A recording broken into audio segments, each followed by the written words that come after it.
right. I believe my phone has 7 p.m. Bernie, is that correct with you? I do as well. I just sent Steve a text to see where he's at. Okay. Well, I'll try to read a little slow. Give him a little extra couple of seconds to log in. All right. Well, good evening and welcome to the Thursday, March 4th, 2021 meeting of the Planning Board. As a preliminary matter, this is Chairman Steve Boulay. Please permit me to confirm that all members and persons anticipated on the agenda are present and can hear me. Members, when I call your name, please respond in the affirmative. Mr. Jerry. I am here. Mr. Thomas. Present. Mr. Rao. Present. Mr. Rotalakis. Mr. Rotalakis is expected to join us later. He may be having technical difficulties logging in. We will follow back up with him in a little bit. Staff, when I call your name, please respond in the affirmative. Mr. Cahill. Present. Mr. Truman. Mr. Truman. Not here. Present yet? Okay. He may be joining us later. So good evening. This is open meeting of the Shrewsbury Planning Board is being conducted remotely, consistent with Governor Baker's March 12, 2020 executive order due to the current state of emergency in the Commonwealth due to the outbreak of the COVID-19 virus. The order, which you can find posted with agenda materials for this meeting, allows public bodies to meet entirely remotely, so long as reasonable public access is afforded, so that the public can follow along with the deliberations of the meeting. Ensuring public access does not ensure public participation unless such participation is required by law. This meeting will feature public comment. For this meeting, the Shrewsbury Planning Board is convening by telephone conference, video conference, as posted on the town's website, identifying how the public may join. The number to join this meeting this evening is 1-978-615-9285, and then enter the PIN 304-296-090#. We are now turning to the first item on the agenda. Before we do so, permit me to cover some ground rules for effective and clear conduct of our business and to ensure accurate meeting minutes. I will introduce each board member or staff member who has the lead role for this particular item or guest speaker associated with this item on the agenda. After they conclude their remarks, the chair will go down the line of members first and then to staff members, inviting each by name to provide any comment or questions. I will then call upon the members to offer a motion and then for a second. Please hold until your name is called. Further, please remember to mute and unmute your phone by pressing *6 or mute your computer when you are not speaking as to not trigger your camera feed or background noise. After members have spoken, the chair will afford public comment as follows. The chair will first ask members of the public who wish to speak to identify their names and addresses only. Once the chair has a list of all public commentators, I will call on each by name and afford 3 minutes for any comments. For any response, please wait until the chair yields the floor to you and state your name before speaking. If members wish to engage in a colloquy with other members, please do so through the chair, taking care to identify yourself. Finally, each vote in this meeting will be conducted by roll call vote. Our first item of business is to review and approve minutes for January 7, 2021 and February 4, 2021. First, ask the members if there are any questions or comments regarding either of those two meeting minutes. Mr. Jerry. No questions or comments. Mr. Thomas. No questions or comments. Mr. Rao. No questions and comments. Mr. Rotalakis, I see you have just signed in. You're muted, Steve.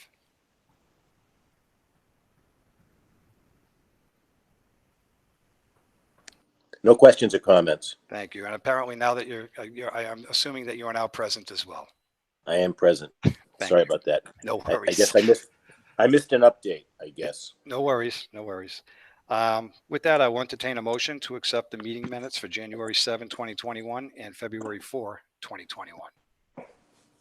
I move that we accept the minutes as written for the January and February meetings. Do I have a second? Second. All in favor, Mr. Rotalakis, In favor. Mr. Thomas, In favor. Mr. Rao, In favor. Mr. Jerry, In favor. Mr. Boulay is in favor as well. Next item of business is to review and sign the bills. I have a list of bills here, 4 items. Item 1, Graves Engineering for 270 Green Street, site plan review, $1,433.25. Second item is Graves Engineering, 235 Main Street, site plan review, $497.25. Third item, Tata and Howard Edgemere Crossing, professional service Edgemere Crossing modeling, $1,298.91. And final item, WB Mason for office supplies for $18.97. Total bills to be paid is $3,248.38. Do I have a motion?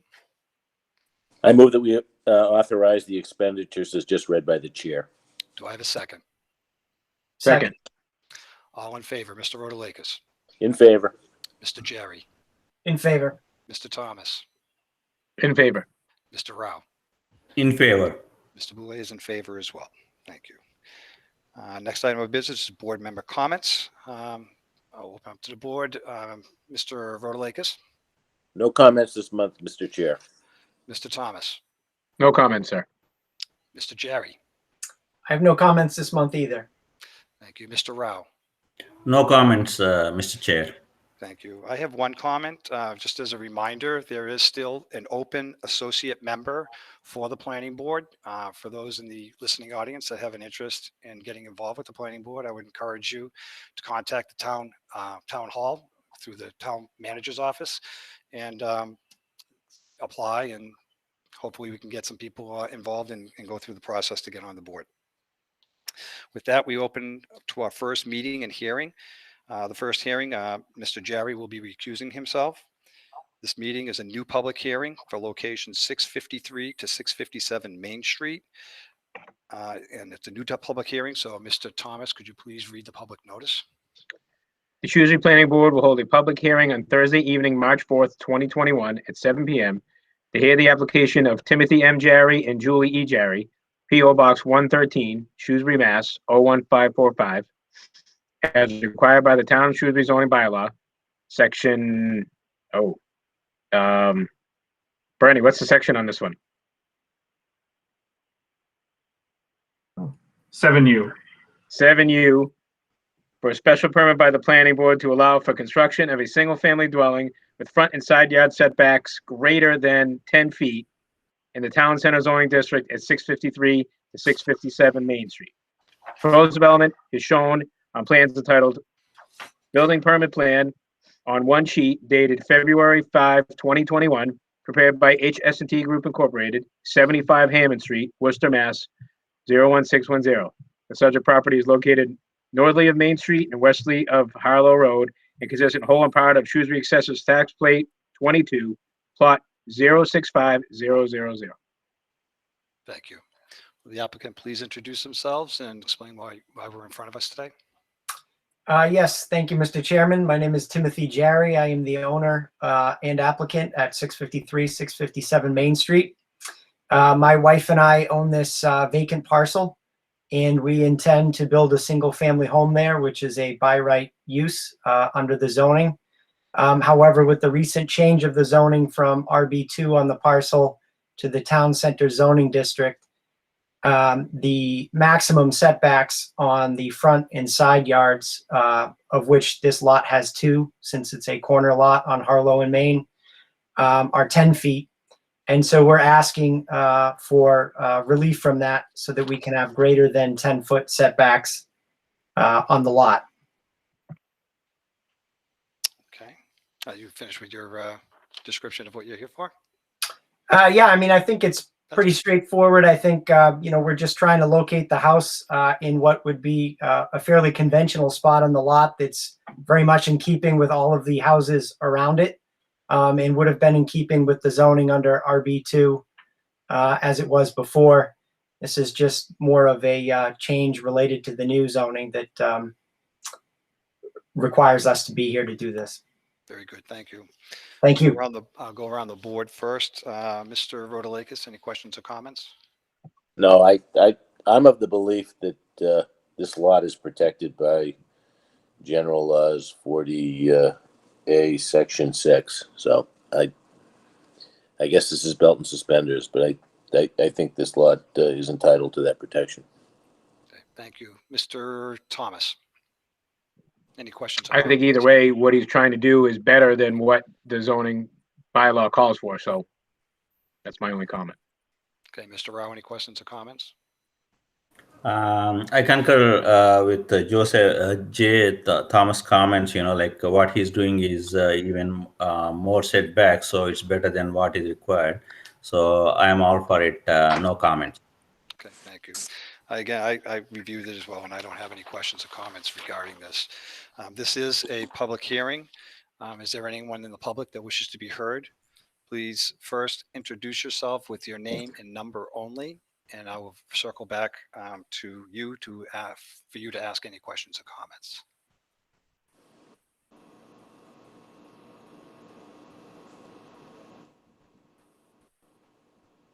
Thank you, Mr. Cahill, for putting that graphic up. Okay, I will take this as there are no one in the public that wishes to be heard. I want to entertain a motion to close the public hearing. I move that we close the public hearing on 653-657 Main Street. Do I have a second? Second. All in favor, Mr. Rotalakis, In favor. Mr. Thomas, In favor. Mr. Rao, In favor. Mr. Boulay is in favor as well. I believe everyone should have received a draft decision for 653, 657 Main Street. Does anybody on the board have questions regarding the draft decision? Mr. Rotalakis. No questions or comments. Okay, Mr. Rao, No questions and comments. Mr. Thomas. No, it's straightforward. I have no questions. Okay, Mr. Boulay has no questions or comments either. With that, I'll entertain a motion to accept the decision. I move that we authorize the clerk to sign the decision relative to the special permit for 653-657 Main Street. Do I have a second? Second. All in favor, Mr. Rao, In favor. Mr. Rotalakis, In favor. Mr. Thomas, I'm in favor. and Mr. Boulay is in favor as well. We're all set, Mr. Jerry. Thank you all. I appreciate it. You're very welcome. Okay, our next item of business is a new public hearing. This public hearing is for location 214 Lake Street, definitive subdivision modification. Mr. Thomas, please read the public notice. Pursuant to Mass General Law, Chapter 41, S 81T as amended, the Shrewsbury Planning Board will hold a public hearing on Thursday evening, March 4th, 2021 at 7 p.m. to review a proposed modification to a definitive subdivision as shown on plans entitled Major Howard W. Beale School Lake Street Realignment, dated February 10, 2021, in 14 sheets prepared by Niche Engineering, 370 Main Street, Suite 850, Worcester, Mass. 01608. Stamped by Jared E. Gentilucci, P.E. and Matthew J. Soltis, P.E. The owner is Town of Shrewsbury, 100 Maple Avenue, Shrewsbury, Mass. 01545. Property is located southerly of Route 9, Boston Turnpike, and westerly of Grafton Street, and is further identified as Shrewsbury Assessors Tax Plate 33, Plot 082000. Thank you, Mr. Thomas. Does the proponent wish to, I think, is this Mr. Truman? Are you, actually, is it, who's going to present? I'm sorry again, Mr. Cahill. It should be Jared Gentilucci from Niche Engineering and Katie Crockett from LPA. Oh, thank you. If the applicants are in attendance, could you please identify yourself and explain to the listening audience why we're here today? Yes, this is Katie Crockett, president of Lamoureux Pagano Associates Architects, the architects for the Beale Elementary School. I'll just put forward a few brief comments, and then Jared Gentilucci will be doing the majority of the presentation tonight.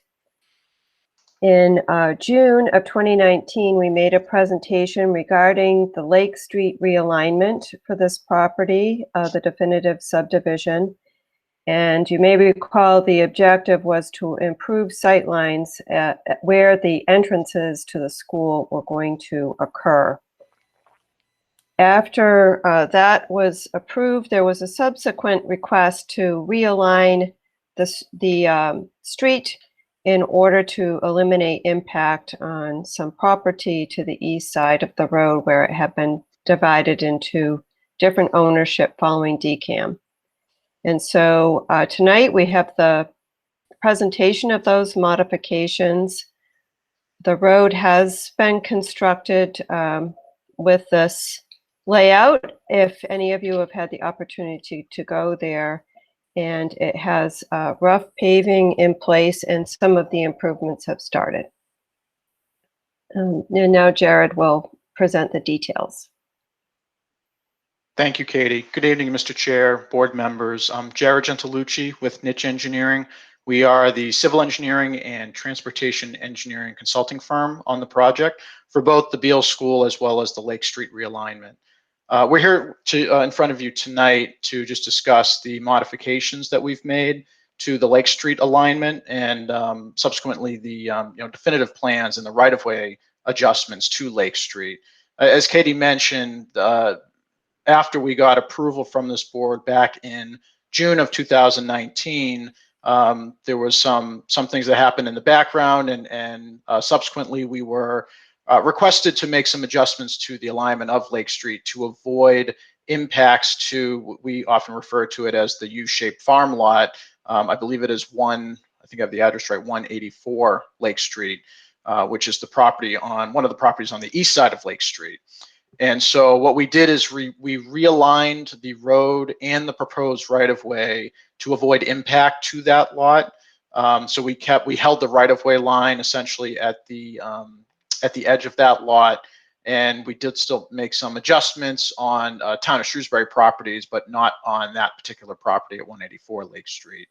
The changes to the roadway alignment are primarily horizontal adjustments. The roadway did shift back to the west a little bit. So the previous design was a little bit further east than what's shown on these plans. It's a little bit more closely aligned with the what technically is the current layout of the road, or we can call it the old layout of the road. The vertical alignment hasn't really changed too much. We were able to basically maintain the vertical alignment and the design and grading of the new roadway. We are still maintaining the minimum 250-foot stopping sight distance, also maintaining minimum horizontal vertical radii and geometry. So in general, the design is not significantly different than what it was before, but is certainly a modification from what we had before. Couple other changes that have occurred since then is we are extending the sidewalk on Lake Street. We did have a sidewalk before that extended from the north entrance to the new Beale site down to the south entrance to the Beale site. We are extending that sidewalk further south on Lake Street. There is a project currently being constructed by the Department of Public Works that is installing a sidewalk further down on Lake Street and installing some new drainage further down on Lake Street. So we are extending our sidewalk and drainage to tie into their system. And we did make one change to the curb on Lake Street. So the entire length of Lake Street, we originally had Cape Cod berm, and we were asked by the DPW to switch that over to an asphalt curb. So that's one of the other modifications that we made based on that request. And just one other thing to note is under the previous plans, we had some very minor modifications, mostly regrading on the Shrewsbury Housing Authority lot, which is up at the north end of Lake Street. We were able to stay completely outside of their property, so there are no impacts to their lot under these revised plans. Okay. And I think that's a general summary, but we're happy to take any questions that you have. Very good. Thank you very much. I'll first, I'll jump the line a little bit, and I'm going to first ask the town planner or town engineer. their input or any comments they may have associated to this change. I have no comments, Mr. Chairman. Yeah, Mr. Chairman, as Mr. Gingelucci said, it's really just a housekeeping at this point, just to clean up, some minor changes we had to make to the road based on, some impacts we had on the decam line. Other than that, it's pretty straightforward, so I have no issues with it. Very good. I'll ask the board members, any comments or questions? Mr. Rotalakis? No, seems pretty straightforward. Mr. Rao? No comments, Mr. Chair. Looks like I may be having some technical difficulties on the video. Can you see me at your end? I can see you. You're not moving, but we can still Okay. hear you. So we can see and hear you. So we're okay. Yeah. Okay, thanks. Yeah, you're welcome. Mr. Jerry? No, I agree. This is pretty straightforward. I have no comments or questions either. Thank you. Mr. Thomas? Only comment I have is that the road is much better now, much safer. Okay, very good. Thank you. And I have no comments or questions either. This is a public hearing. Is there anyone in the public that wishes to be heard on this matter?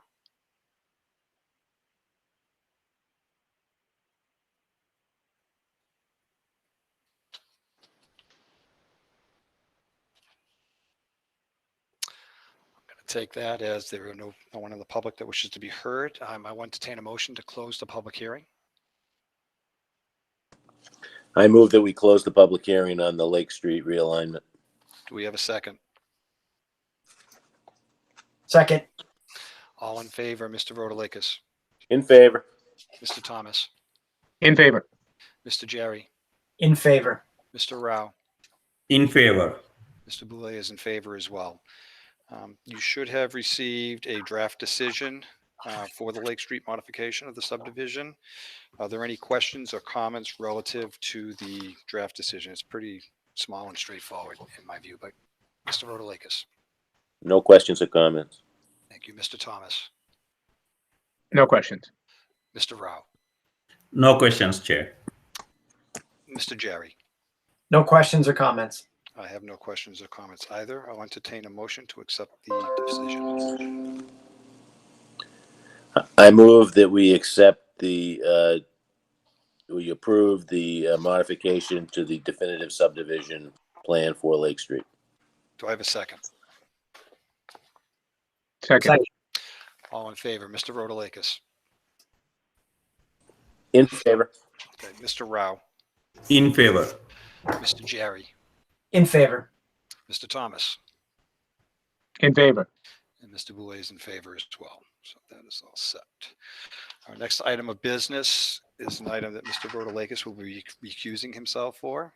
This is for- Mr. Chairman, might I interrupt for a second? Oh, I just realized about 5 minutes ago that for the 653 Main Street decision, that no votes were taken on the waivers. Mr. Jerry had requested 3 waivers.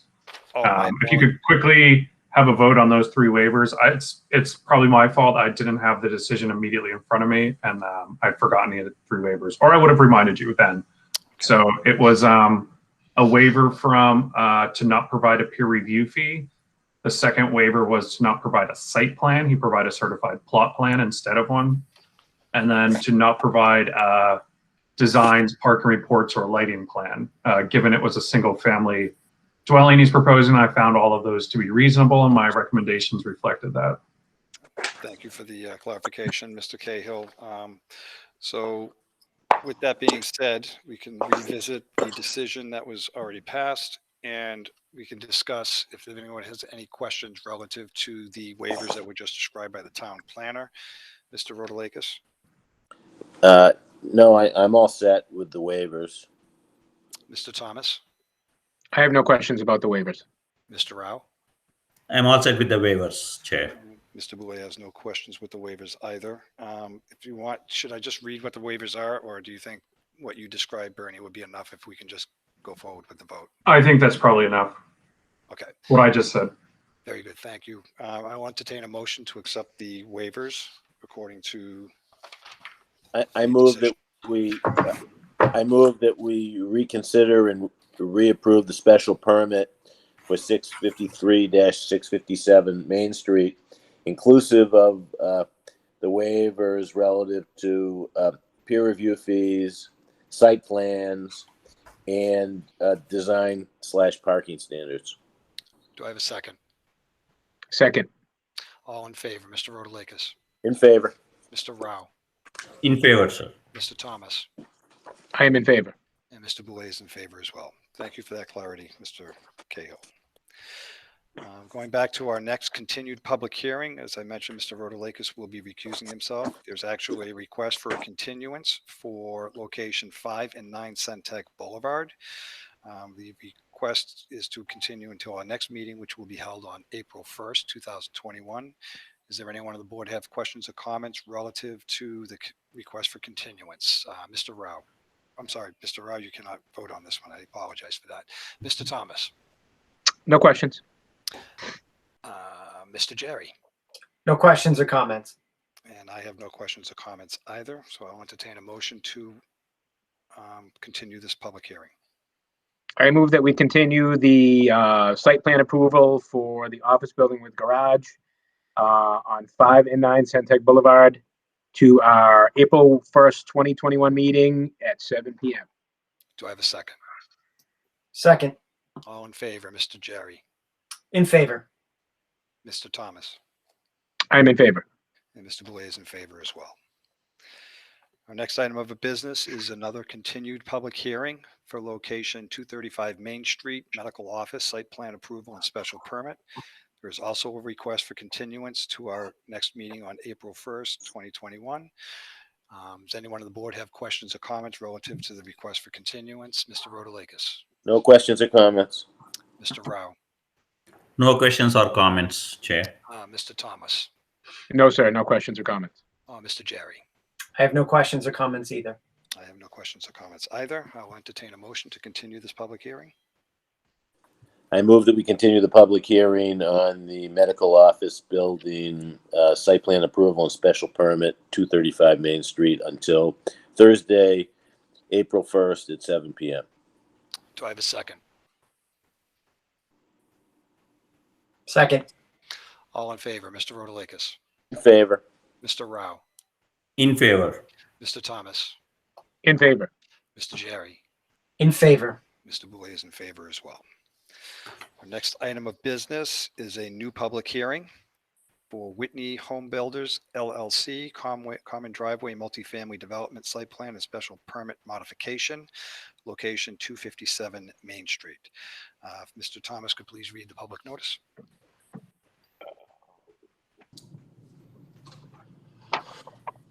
The Shrewsbury Planning Board will hold a public hearing on Thursday evening, March 4th, 2021 at 7 p.m. to hear the application of Whitney Street Home Builders, LLC, as required by the Town of Shrewsbury zoning bylaw, Section 7, subsection F-3, by the Planning Board rules and regulations governing special permits and site plan review.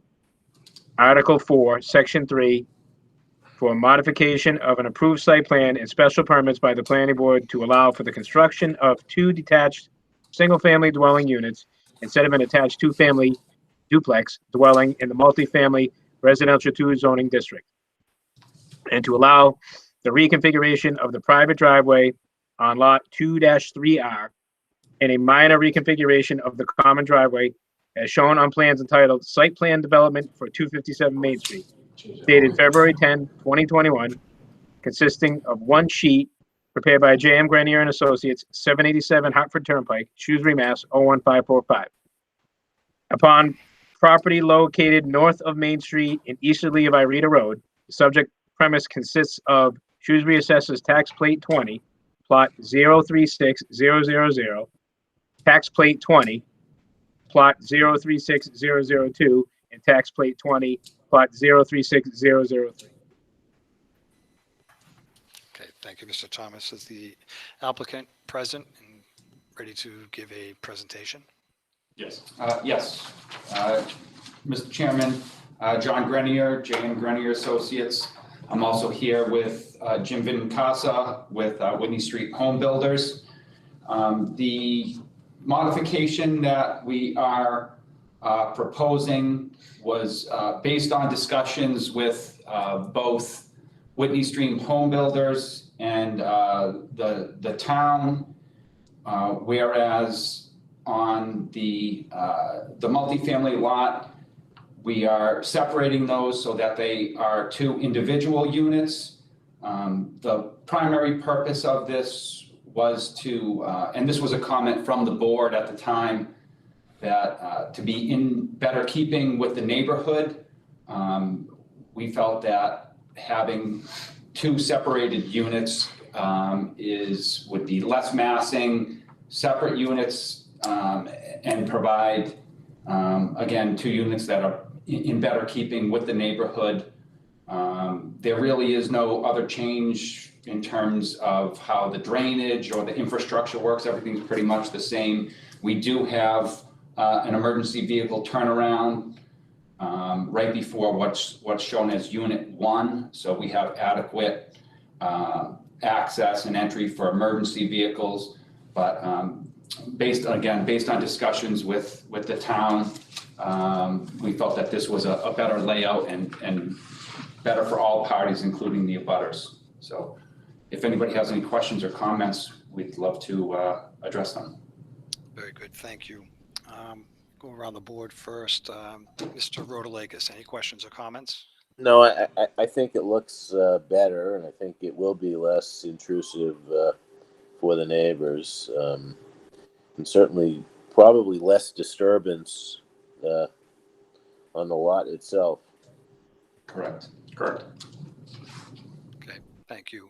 Mr. Thomas? Echoing Mrs. Rotalakis's comments, I definitely think it fits more within the neighborhood, as Mr. Grenier mentioned, and I think the road has a better layout. I think it has a better turning radius for emergency vehicles. So overall, I think it is a better plan that was presented to us than before. Very good, thank you. Mr. Rao? No comments, Chair. Okay, thank you. Mr. Jerry? I would agree with those sentiments, that I think it's more in keeping with the neighborhood, and I think it in that respect is better. I guess my only question would be, is there any change to the landscaping as it pertains to these units between the neighbors behind these 2 buildings? Okay, thank you. From Mr. what- Cahill, can you, actually, Mr. Grenier, yes, you may. We provided updated plans to the town. That is the same. We did at one point, seeing as things were separated, reduce some of the screening, but it was requested that we provide the same screening as we were originally proposing when the site was denser and had more units on it. So we updated that to reflect the same screening that was originally approved. That answers my question. That was the only comment I had. I'm fine otherwise. Thank you. Thank you. Mr. Cahill, could, just for the public, I know that there was some architectural renderings that were submitted, I believe it was yesterday. I just want to, if we can, bring one of those up. I agree that the site is improved as compared to what was the site that was approved. The improvements are there, and I think this house structure is certainly in keeping with the neighborhood a bit more than say a duplex would have fit. So I personally have no questions or comments, other than I just wanted to share the rendition with the public. This is a public hearing. Is there anyone in the listening public that wishes to be heard?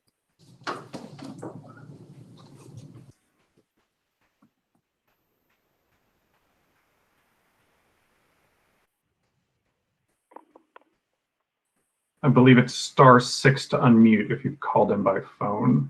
Hello. Oh, thank you. May I have your name and address, please? Yes, Gail Young, 18 Thessalon Drive. Okay, very good. So I have a couple of questions. How tall are these houses going to be? Because if you're on Ireta Road and you're looking behind these houses that these are going to be built, that land is raised. So how high are these buildings going to be? Because you're going to be looking right in people's backyards and in their homes. Okay, thank you. Mr. Grenier? These, and it's shown on that elevation plan, The max height to the peak is 31 feet 6 inches. And if I'm not mistaken, the max height for a residential structure is 35 feet. So we are about 3.5 feet less than what's allowed by zoning.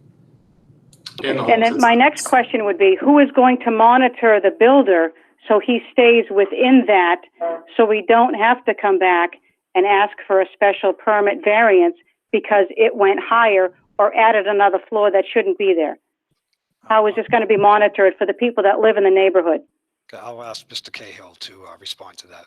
Yes, that is the building department enforces that side of the project. So, ma'am, what that means is as it's under construction, I'm sure the building inspectors will be down there to ensure that Right. all the heights and everything will be maintained. At what point, weekly or daily, or because, you know, we all know that things happen and things get built not according to what they've been approved for. We just don't want that happening in this neighborhood. I can't answer that. Maybe Mr. Cahill can expand a bit more on what the planning department or building department will be doing, but I'm sure they have a monitored schedule that they're required to do, and they'll adhere to that. Okay. And is there going to be a well dug for each unit? How are they going to get water? Mr. Grenier. These have municipal water.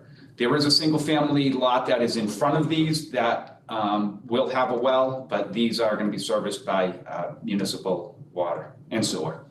Okay, thank you. Okay, because I didn't realize the pipes went up to that road. Okay. And one more thing is the safety factor. That's a horrible, horrible entryway to enter and exit for that. And now that you have that group home there, it, in my opinion, is still a safety hazard. Now you've got, you know, 3 houses in there with more vehicles going in and out. Yes, ma'am. I'll try to explain this. So this plan was approved with a duplex already, and all of the traffic concerns that were brought up at the initial site plan review for this were addressed. So this is actually no more difference in terms of the vehicles coming in and out, because it's just two homes versus a duplex. But thank you for your questions. Thank you. Okay. Does anybody else in the public have any questions or comments?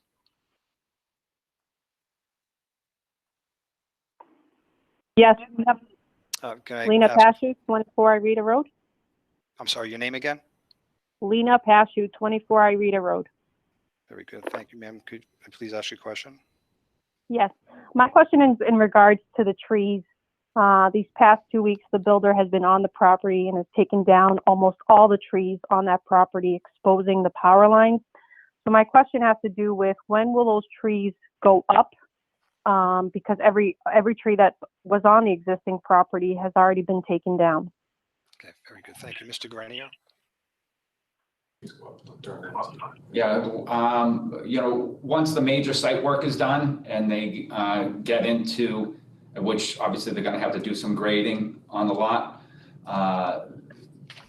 Once that major grading is done, then they would be doing the landscaping. But that will be after, obviously, foundations are in and drainage is in and major site work is done. So I would anticipate that would be probably over the summer. Okay, thank you. Do we have any other questions or comments? Well, so my only comment to that would be that since all the trees have already come down with no, you know, consideration for the people who abut it, we're now looking at an empty lot with power lines, and if the builder is going to have any consideration towards the abutters and what they actually see. Yes, so Mr. Grenier? Well, we're going to get it done as soon as we can. Obviously, we want it to look good, not only for this property, but for the abutters. But again, construction does take some time, and they can't get that in until they get the major site work done. So they're going to get it done as soon as they possibly can for everybody's benefit. Okay, Thank you. Is there anyone else in the public that wishes to be heard?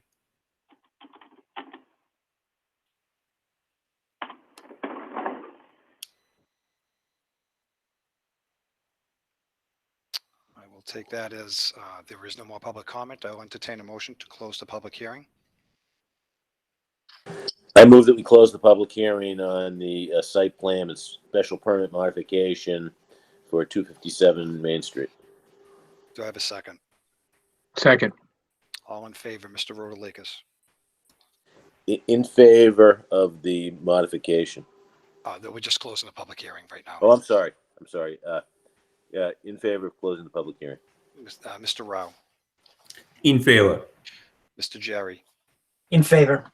Mr. Thomas, In favor. and I am in favor to close the public hearing as well. You should have received a draft decision. Does anyone on the board have any questions or comments relative to the draft decision? I'll start with Mr. Rotalakis. No questions or comments. Mr. Thomas. I'm sorry. Sorry, wait, I had a question. Bernie, there was some waivers too. Oh, you're right. I have to get to that. Hold on a second. Sorry.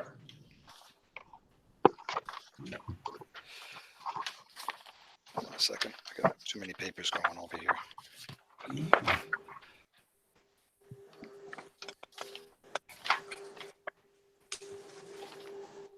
Where are you?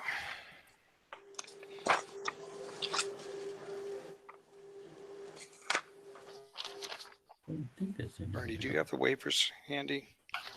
Jim, I don't see any waivers that you submitted. Oh, I didn't either. That may have been a part of the original application. We did it because we had to, remember, Bernie, we filed for those, there was the fees for review fees and stuff, and there was a couple of waivers for those fees. I think it was just the review fee, and I never received a written waiver though. But I mean, developers can request that technical review fee back anyways after a project's approved. So you would just, okay. we can release it at the next meeting. Okay, all right. So that's fine. Okay. Yep. Okay, thank you. I did think I. No, I definitely didn't receive a written one. No. Very good. Okay. Any questions or comments relative to the draft decision, Mr. Rotalakis? No questions or comments. Mr. Rao, No questions and comments. Mr. Jerry, No questions or comments. Mr. Thomas, No questions. Mr. Boulay has no questions either. I will entertain a motion to accept the draft decision, or decision, I should say. I move that we authorize the clerk to execute the decision relative to the modification of the special permit and site plan for 257 Main Street. Do I have a second? Second. All in favor, Mr. Rao, In favor. Mr. Rotalakis, In favor. Mr. Jerry, In favor. Mr. Thomas, I'm in favor. and Mr. Boulay is in favor as well. Okay, thank you. Thank you, board. Thank you very much. Okay, you're welcome. Our next public hearing, Mr. Rotalakis will be recusing himself from. This is a new public hearing. I'm sorry, this is a continued public hearing for parking and site modification, site plan modification, Polito Development Corp., location 230 Cherry Street. Is the applicant present and ready to present? Yes, Mr. Chairman. Please do, Mr. Donahue. If I might, for the record, Mark Donahue from Fletcher Tilton on behalf of the applicant, Polito Development Corporation. With me this evening, God willing, is Carl Hultgrim of Quinn Engineering, who will review the plan in detail. But let me give the board just a little bit of background to frame what might be the discussion this evening. The building at 230 Cherry Street was built in approximately 1987 originally, and there was an addition in approximately 1990 to the building. In 2013, there were interior renovations done to add some mezzanine space at that time. Moving into 2020, Polito Development Corp.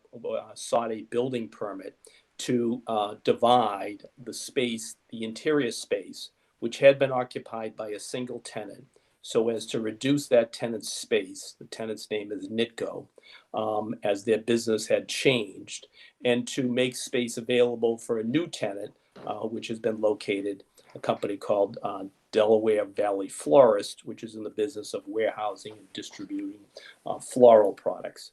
That meant that the space had to be demised, a wall built between the two, and a new lavatory put in so that each one of the tenants would have a lavatory. A building permit issued for that work, and that building permit was subject to an appeal by an abutter, Mr. Christopher Lund, who was communicated with your board and no doubt will be speaking this evening.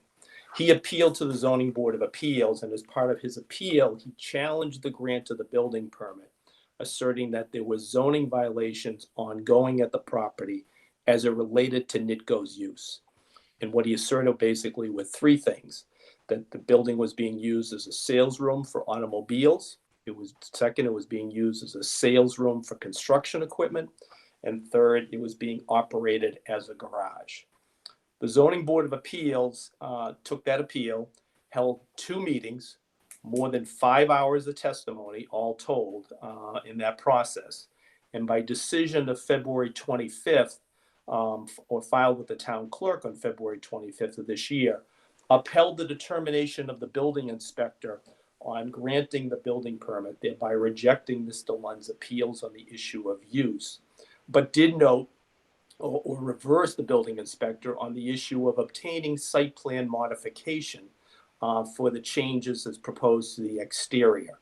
That was in part due to the fact that even before we appeared before the Zoning Board of Appeals, Polito Development Corporation had filed the current application to amend the modification as requested by your staff to basically establish the record, since there wasn't a record of a previous site plan for this particular building.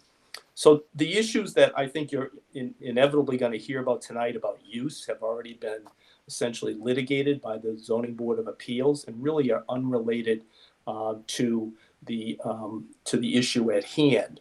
There'll be questions that are raised as far as public access. That's been discussed, and Mr. Hultgren will review with you the record that makes it very clear as to public access. So the proposed modification to the site plan are really minor in nature. There's no expansion of the building proposed. There's no expansion to the size of the paved area. Some existing paved area is being cut out and replaced with new paving, as Mr. Hultgren will review. There's an addition of an additional dumpster and screening for that, but they're relatively minor. And because they're minor, there are 3 waiver requests that are part of the application. To waive the requirement for a stormwater report, which is in your rules and regulations. To waive the requirement for a landscaping plan, as there is no new landscaping proposed and all the existing landscaping will remain. And to waive the requirement as set forth in your rules and regulations for a photometric plan, as there is no proposed change to any of the outdoor lighting in any particular fashion.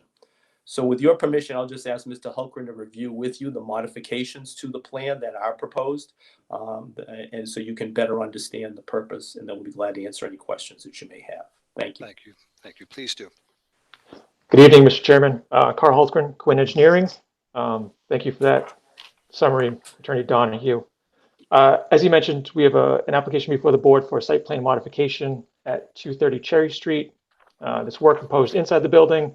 There's also work proposed to the access into the building. Specifically, that work consists of installation of a new overhead door, expansion of an existing overhead door, and creation of a new man door. The new overhead door requires regrading the existing paved area and construction of a new retaining wall in order to provide access to the door. Inside the buildings, there's going to be 2 floor drains installed. Those floor drains are proposed to discharge to a separator located outside the building, which then discharges to the existing sewer on site. Based on the proposed uses, there's a total of 29 parking spaces required. We're proposing 30 parking spaces, 2 of which are accessible. And the parking layout that we're proposing mimics the existing parking configuration. We've also shown loading spaces and parking for company vehicles adjacent to the existing building. We've got 2 dumpsters proposed, one on sort of each end of the paved area. We've had staff comments. We responded to those. I believe we've addressed all those. As Attorney Donahue mentioned, there was a question about public access into the building. As I mentioned, there's 2 accessible parking spaces proposed. The NITCO use, as I'm told, does not have public access to the interior of the building, and we submitted an email correspondence from Alan Hammersley of NITCO stating such for the board's file. So with that, I'm happy to answer any questions the board might have. Okay, thank you. Start with Mr. Thomas. Do you have any questions or comments related to this? I have no questions. Mr. Jerry, I have no questions or comments. Mr. Rao. No questions or comments, Chair. So the only question I have is it's kind of going to lead into maybe the part of the discussion that the public may bring up, but I know that because I did watch the last ZBA meeting, so I want to go on record as saying we're not here to go through that all over again. That is not the purview of this board, and going to remind the public that we're not here to challenge any ZBA decisions in any way, shape, or form. We're here to deal specifically with the site plan. But there was a question that was brought up about outside storage, and I don't see anything identified on this plan for outside storage. So can somebody please confirm that there will be no outside storage of equipment? Sure, Mr. Chairman. Again, Carl Hultgren, Quinn Engineering. So we have shown on the plan some storage for propane tanks shown against the building. Those are going to be surrounded with bollards. As for storage outdoor equipment, there's nothing proposed at this point. Okay. Just to further clarify, if I might, Mr. Chairman, that you'll note on the plan that there's 2 areas shown in front of the respective places for company vehicles. Those vehicles or rolling stock might include pieces of equipment in some fashion. For example, NITCO is in the material handling business, so it's possible that there will be on occasion either waiting for someone to come and pick it up to deliver it to a customer, like a piece of rolling equipment waiting to get out onto a flatbed and be moved off site. And but those will be limited to those areas as designated on the plan. I'm sorry, Mr. Donahue, can you clarify again where exactly on the plan are you talking to that? Okay, I see. Thank you, Mr. Cahill. I saw the hand Thank moving around. Okay, so away from the street area, closer to the building. That's correct. Okay. If there are no other questions or comments from the board, I will open this up to the public. First, again, please state your name and address. I will construct a list, and then I will call back upon you to ask your question. With that, I'll open it up to the public. Mr. Chair, it's Jennifer Lund, 235 Cherry Street. Very good, thank you. Is there anyone else in the public that wishes to be heard? Mr. Chair, my name is Christopher Lund, and I might want to speak as well. Very good. Okay, thank you. Is there anyone else in the public that wishes to be heard?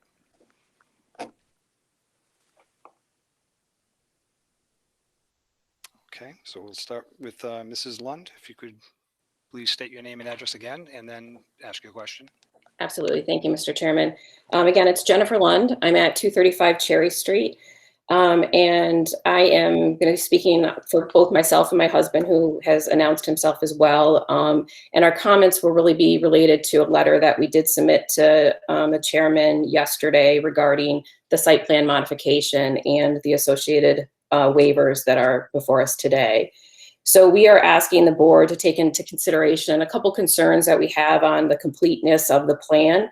As being presented here for 230 Cherry Street, and also some of the comments that were part of the second planner comment letter relating to it. So first, our concern, continues to be, and we've had this for a little while, is just the nature of the parking and that it's sufficient for the uses that are going on. And I know we're not here to talk about, rehash the uses, but we want to make sure that the board considers and we are making sure that the parking is sufficient for the use as stated by the tenant, in the ZBA hearing, and which got approved by that ZBA board. So our first concern is just that the plan on the interior, as it states, doesn't represent all the use that was noted by the tenant during the ZBA committee meeting. So namely, I'll say, there was quite a bit of discussion about an innovation center that was actually there for the public The tenant talked for about 2.5 minutes regarding the public, bringing the public in, escorting customers in to that innovation center to show them products and technology. So we disagree that it's not to the public, or somehow between the last 2 weeks, it's been changed to the innovation center now being just used for employees. So somehow that's changed over the last couple of weeks. We think whether it's employees or public, that accessibility on that side of the building, as well as parking for those employees or the public, should be represented and accounted for in the plan.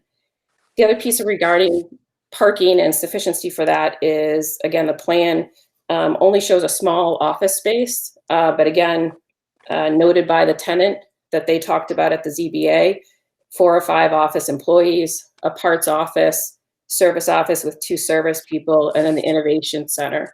So we certainly want to make sure, we're hopeful that the board will take in consideration that use, and that the way the plan interior is set isn't providing for sufficient consideration for the number of parking that is needed. And if it's not for public use, somehow they changed the use over the last three weeks from the ZBA to be employee. If it's public, we hope there's accessibility for that public. The other 2 comments that I'd just like to make, or have the board consider, if you would, is regarding the waiver requests. So the first one related to not providing a stormwater report.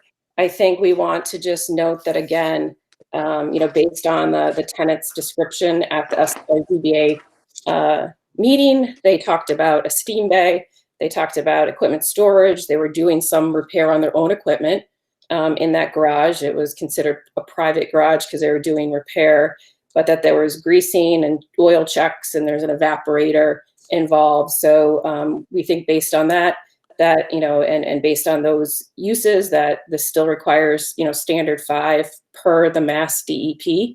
So we're hopeful, and we're asking the board to not approve that waiver and require the stormwater report. And then I think just my last comment would be, we also asked the board not to approve the waiver regarding the landscape plan. So again, there was screening put up with the first plan that was submitted in December. That's actually how I understood that there was a plan that was created. We think that screening is insufficient. You can see right through it.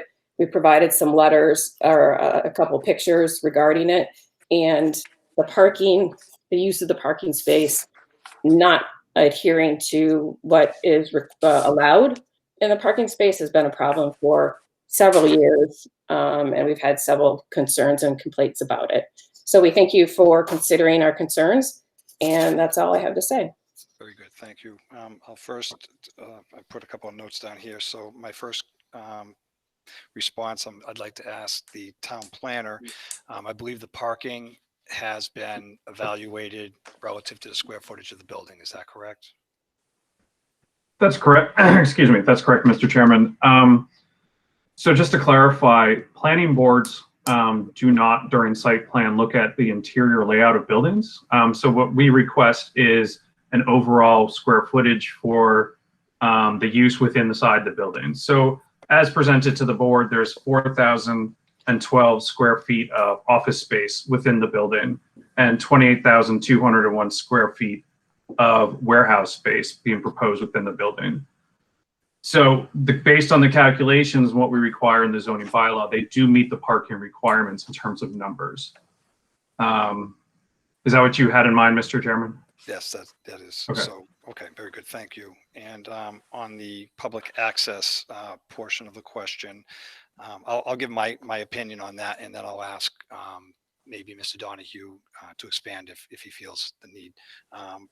I think when I think of public access, I'm thinking grocery store or something that is just general public access, where from my understanding, watching the ZBA meeting, this is going to be an access to the public, but really it's an invited access, right? So you're bringing customers in to the site. It's not something you're going to walk by and just go in. So I understand your position on the public access as meaning the public is going in, but in my view, it's a little bit different. I don't know if Ms. Donahue, you want to explain the public access issue or question. I think the issue relates to accessibility and the Architectural Access Board and certain requirements that when you have a facility that is considered open to the public, and obviously every facility is open to the public in some fashion, that people go there and work there. So it really gets to the use. The tenant described the use. They've now actually even narrowed that use in the correspondence provided, or it's appended to Mr. Holgren's March 1st letter to the board, which makes it clear that they're only going to use it for the company. They don't have any desire to incur the expense for the accessibility as would be required. And so I think that the tenant has gone on record as to the use very clearly, and it will be the obligation of the tenant to comport with that and will bear the consequences of that in any fashion. It's for the, as far as the building owner is concerned, that's a tenant determination and a tenant cost and expense if it had to be done. And I think the tenant's making it quite clear that's not their intention in putting it in writing. Okay, thank you. The other item I had down here was waiver request, and Mrs. Lund, we will discuss the waiver request at the time of deliberation. Not sure that's something we're going to just bounce back and forth. Sure. I don't know, am I able to respond to just the last comment? I don't know how this works. If you can make it brief, please. Sure. I certainly, recognize that there was a revision by the tenant to not use that space as they had described a couple of weeks ago. I just want to go on record that over the course of the tenant being there, there's been a lot of letters. There's been a lot of promises about what they were doing or not doing over there, which, they admitted to at the last session. So, taking the tenant's letter as truth versus what we're seeing and what we've had seen historically has not been the case. So as a resident, I'm very concerned taking their word that they're going to pinky swear and do something, because historically that's not been the case. So as a resident, I'm concerned that we take their letter over what we've seen versus, truth pictures of what's happening. So that's my concern with taking the letter as truth. Thank you for your comments. Yep. Next resident that wishes to be heard is Mr. Lund. Do you have any questions or comments that you would like to bring up? I do. Thank you, Mr. Chair. My comment relates to the connection between site plan and the building. Mr. Cahill, Ms. Sheehan, the town's building inspector, both have intimate knowledge of that construction plan. They can both attest, and I'm not going to speak on their behalf. We've all seen the construction plan for the tenant side, that is Nitco. The entire floor plan, except for a 400 square foot mezzanine, is called out as warehouse.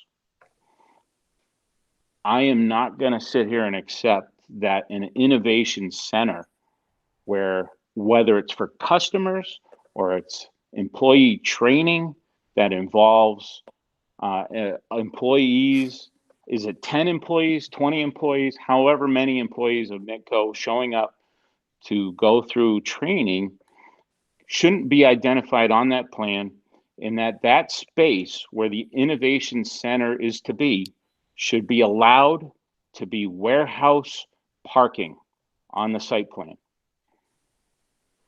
That is, I don't know how to describe how that is allowed to call out the entire space as warehouse. Know that there's an innovation center. Know that Mr. Hammersley provided a letter saying that that is to be used for employee training, yet we are all blind to that area of that tenant space to be used for employees, whether it's sales, retail, office, that should be accounted for, not accounted for as warehouse. Okay. The warehouse calculations on that plan identify the entire Nitco side as warehouse except for 406 square feet, which is a measure above the bathroom.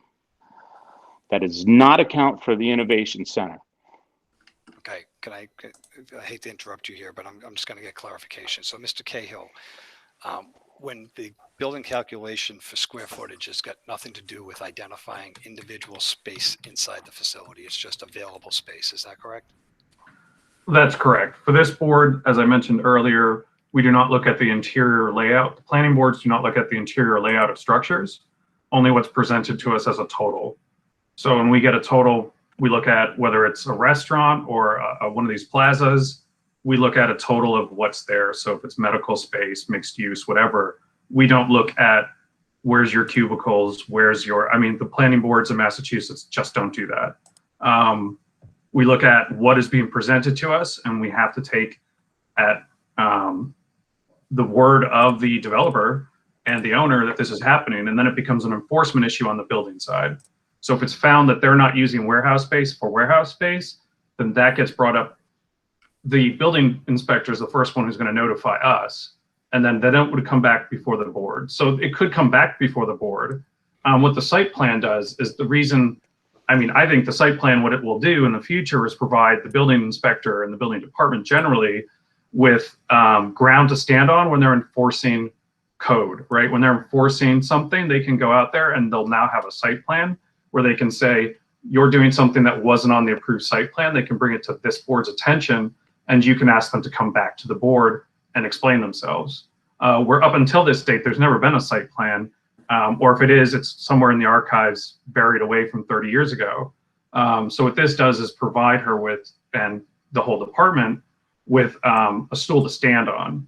But again, I don't want to get too sidetracked, but in terms of interior space, the planning board does not have purview over how a tenant or an owner organizes that interior space. We take what's presented to us, add it up, and run our calculations based on Section 7D of the zoning bylaws. As for what's happening in the use and innovation center, I would prefer the appellant actually answer those questions, either Mark or Carl. Okay, thank you. Mr. Donahue? Well, I think we have to be a little bit aware of the situation. The application you have before you is the building owner seeking to establish a site plan modification for his building. The tenants are going to come and the tenants are going to go. But the modification is going to be, as Mr. Cahill indicated, the permanent record as to how many parking spaces there are on the site, which demonstrates that for any tenant that goes in that space at any particular time, they have to be in compliance with it as far as their utilization of the building. And I don't fully understand with any detail what exactly an innovation center is for NITCO. It was described as being certainly a small part of their operation, not the primary purpose of the space. The primary purpose of the space is described to the Zoning Board of Appeals is basically a satellite parts operation to be able to facilitate the technicians in the field to be able to get parts and the like, and to be able to transmit their rental fleet in and out of the facility as it goes. So I don't know how big this innovation center is in any fashion. They're certainly aware of their obligations to comport to the zoning bylaw. NITCO has been in town for more than 10 years at this location. To the best of my knowledge, they have been in compliance with any orders that they have faced, and they've been in compliance, and they'll continue to be in compliance with the space. So I think that the requirements are there. There are more parking spaces that are required under the ordinance based upon the bylaw, based upon the proposed uses of the building that existed. And that's the limitation. And Polito Development understands that as it leases space. It has to lease it to people who say they're going to use it to comport to those spaces. Mr. Chairman, I don't know if I have a chance just to respond, just for the record. I just want to say that. Just one second, please. Sure. So I will recognize you to ask your question, and certainly want to make sure that you run your question through the chair for starters. And secondly, I just want to remind you that this needs to be specific to the site plan, not something other than the site plan. Okay, is that clear? So maybe that helps you. Now you can. Sure, absolutely. I mean, it's response to just a statement about whether there's been in compliance with the site plan historically. So I think Mr. Donahue had mentioned that they had been. But just to go on the record, we've had complaints, and Nico was parking on the grass, and the building department had to cite them and tell them to not do that. So they haven't been historically compliant with the site plan. Okay, thank you. You're welcome. Okay. Is there any other public comment at this time? Yes, sir. Mr. Chair, could I ask another comment? Yes, you may, please. Yep, I want to go back to the area identified for company vehicles next to the building. Company vehicles are parts. My understanding is that they're NITCO vehicles used for their business. I want to be crystal clear, because we're going to absolutely have an issue with any kind of a product, their forklifts, their scissor lifts, their lulls, their warehouse products being parked in that area and stored on the parking lot. Those are not company vehicles. If the area called out on site plan is for company vehicles, I want to be crystal clear that that's for their work vans, for them to get parts and use those trucks to then bring parts out to their field or whatever they do, but not to sit forklifts, any of their products that they sell, service, repair, rent in that facility to be stored on site.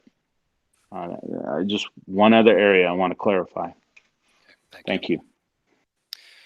Okay. I will do one more time. Is there anyone else in the public that wishes to be heard?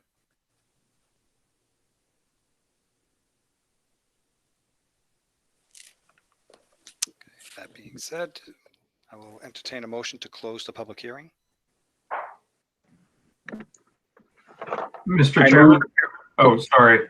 Mr. Chairman, I don't want to interject or step on the board's toes, but in lieu of I don't know which way the board's going to go on the waiver for the landscaping plan, but it might behoove one of the board members to ask Mr. Donahue if the owner would be open to providing any more greenery on the eastern side of the lot, if they have any plans to do so, if they'd be amenable to a friendly condition that a couple trees be planted. It's just a thought. I just want to throw it out before you close the hearing, and we can't ask Mr. Donahue or the owner any questions. Just if that's something that they would be willing to entertain. I mean, they can obviously say no, but I think it's, the abutter is here. They've been concerned. They have genuine concerns, whatever the board decides. If that is something that Mr. Polito or Mr. Donahue could speak on behalf of Mr. Polito would be willing to entertain in the future, or as part of this decision, maybe a couple of deciduous trees or something. I'll take that as I'll ask the question, seeing as many of the board members look like they were all silenced. Mr. Donahue, would you, as Mr. Cahill brought up, be amenable to doing something relative to the landscaping plan? Well, I might at least ask Mr. Hulkran to weigh in. A lawyer deciding where things should be planted on a slope may be a recipe for disaster. So, but if there's a location that makes some sense out there, then certainly a couple of trees. We would try to find the sight line directly to Mr. and Mrs. Lund's windows and see if we could figure out something to put there. We're open to try to figure out something reasonable, assuming that physically it can work out there. But without having seen it in that kind of detail, looking for it, I don't want to say exactly what it will be, but I can at least commit that we'll try to find a place for a couple of visual barriers, vegetated visual barriers from the Lund residents. Okay, thank you. Mr. Chair, I just have one other question, if it's possible, before it closes.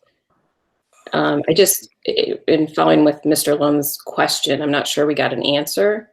I think the question was for the company vehicles, the spots, we want to get clarification from the owner or whoever from the applicant, that would not be used for the rental equipment, but instead company vehicles for the parts access. I'm just not sure we got an answer to that question. I'm sorry. I actually took this more of a comment than it was a question. I think it was a question. I thought it was more of a comment. I believe I asked about the storage for outdoor storage. I believe, Mr. Donahue, you mentioned something about those company vehicle spaces, what potential use those would be. Could you just revisit that one more time, please?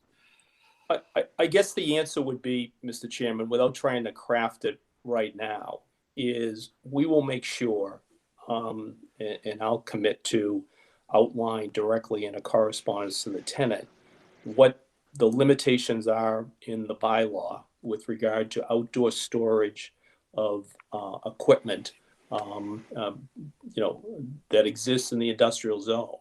I'm not sure, as a matter of certain practice, that having a piece of equipment that's on 4 wheels sitting outside for a period of time while it's waiting to be picked up by some sort of other piece of equipment to be taken off site constitutes outdoor storage as that term's used. I think it's a fairly common activity in the industrial zone.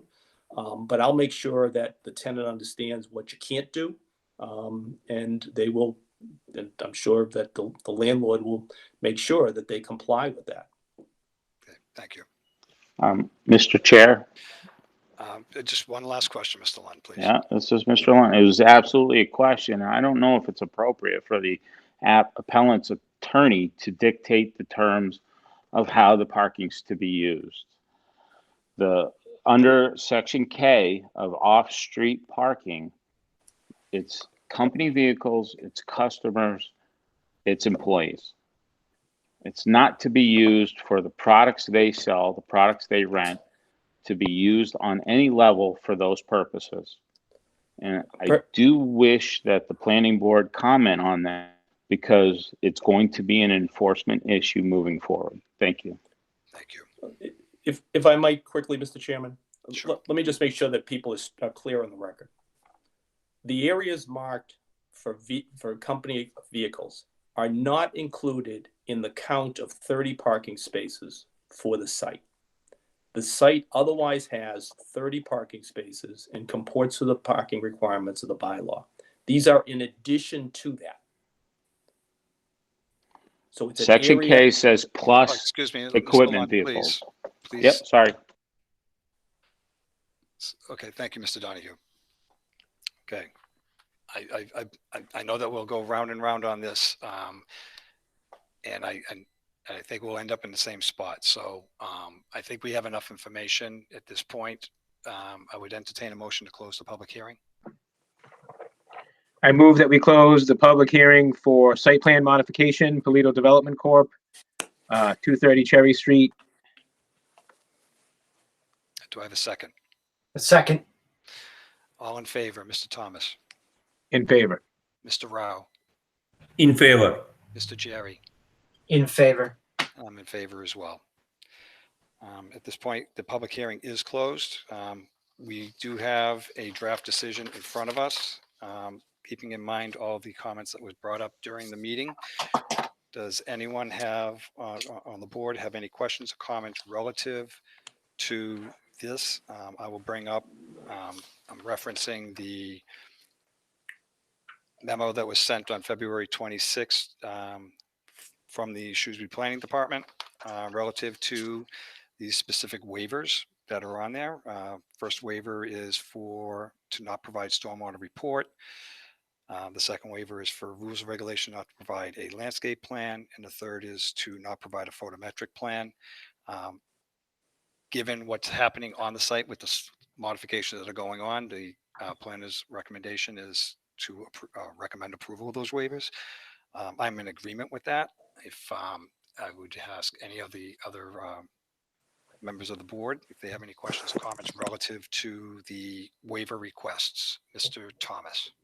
I have no questions or comments about the waiver requests. Mr. Jerry.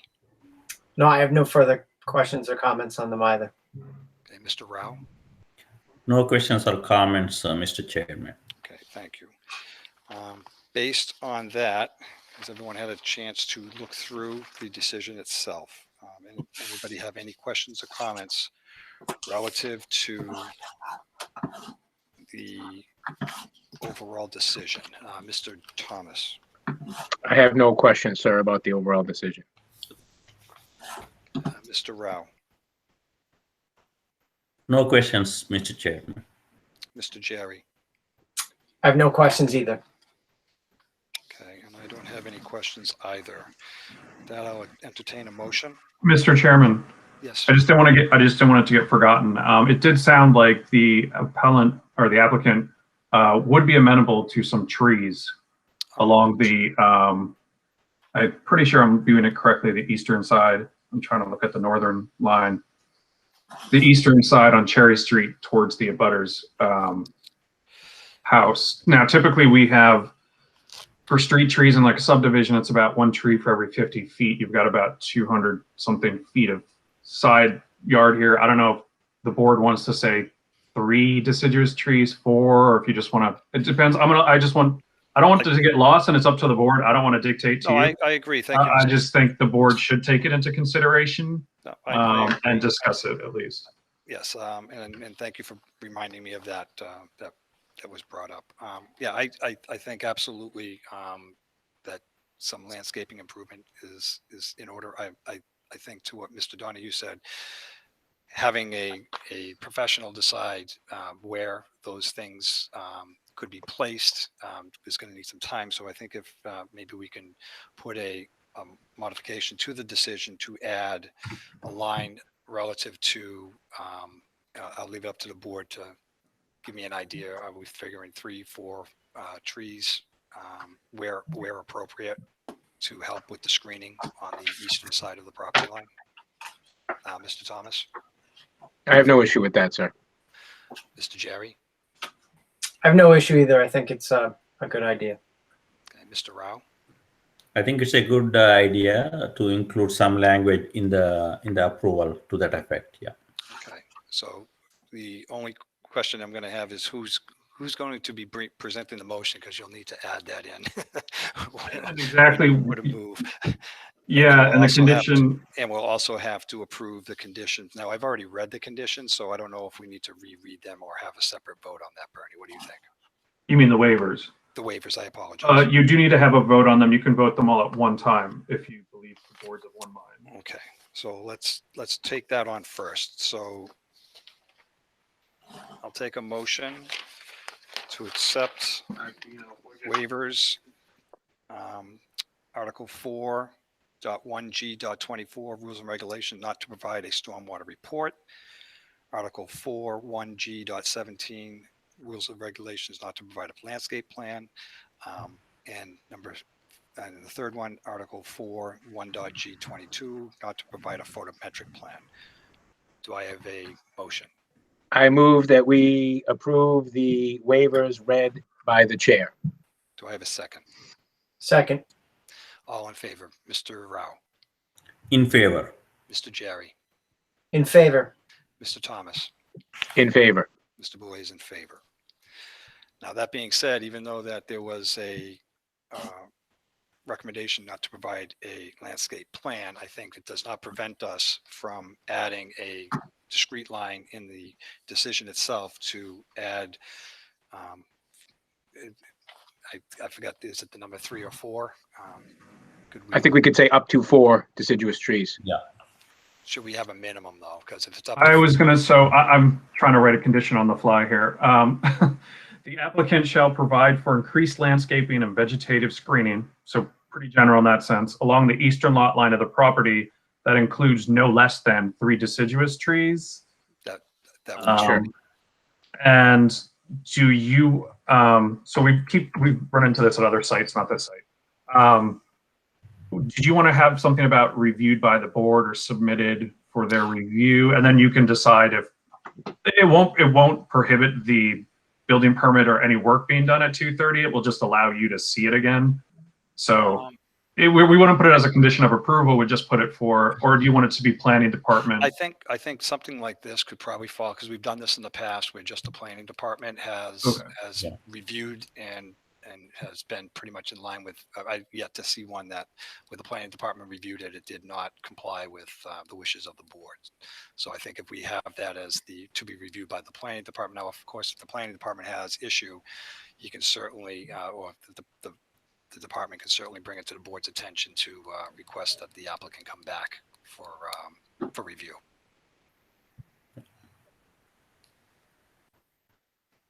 Okay, the vegetative screening plan shall be reviewed by the planning department. Yeah.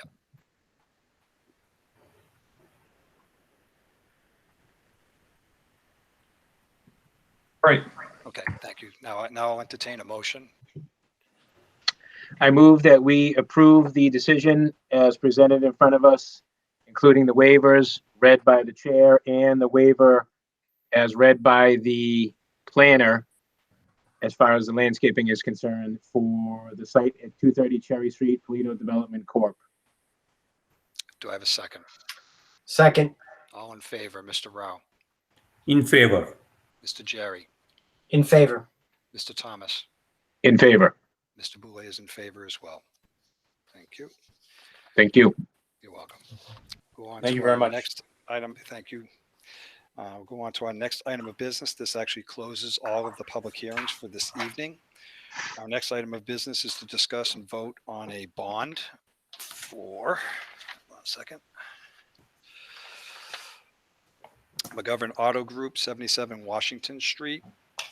I apologize, that's not what it's for. 1 second.